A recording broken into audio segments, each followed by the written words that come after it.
Hi, I'm Jillian Shanks, ESL Instructional Coach for Georgetown ISD.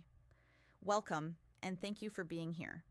Today, I'm going to be showing you around the Google Sites that we will be using during PLC to help you connect better with your emergent bilingual students. Home site and the first set of assignments that you can find in the PLC action cycles. So this is the homepage that you'll get to after you go to Google Classroom. So you're going to start off in Google Classroom. Google Classroom will give you all of your assignments of what you need to do, but all of the materials that you need to work with can be found here. So to begin with, there is some information of why we're doing this, which is essentially to get rid of the instructional silence that you might face in your classroom. And then the way that we're going to do that is through QSSA and direct coaching within your classroom in the form of cue cards or whispering or whatever it is you decide to choose. In order to do this in an effective way, we're going to have a bi-weekly rhythm. So every other week, or we're going to be meeting once a week, and every other week it's going to switch between PLC weeks and observation weeks. So on PLC weeks, we will meet as a team, we'll make questions together, we'll practice the things that we're about to do. And then the observation weeks, I will go into your classrooms and observe you doing the thing that we worked on together. And then we'll return to PLC the following week and discuss what happened so that we can add more to it and fix anything that needs to be fixed before adding more. So if you look here, this is the entire course outlined. It's 9 weeks, so it'd be the first quarter or second quarter, wherever we're at. So it'll be a whole quarter where we're going to do the mini course training about the questioning loop and coaching modeling.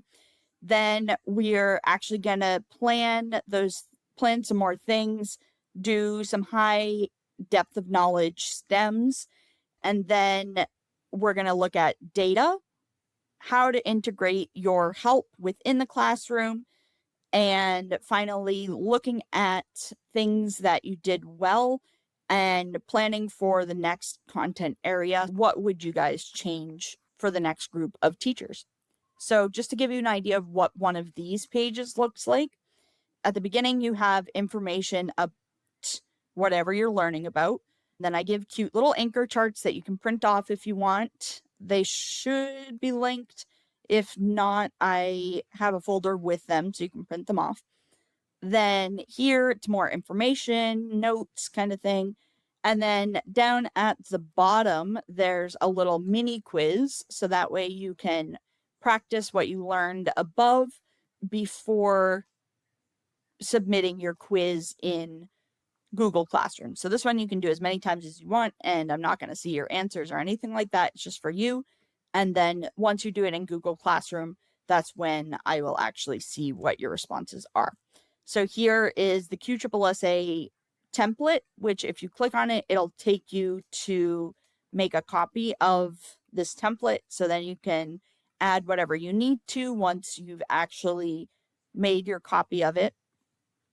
And then also the I don't know options poster is a visual for students to use when they get stuck. And this is just a printable version that you can post on your wall.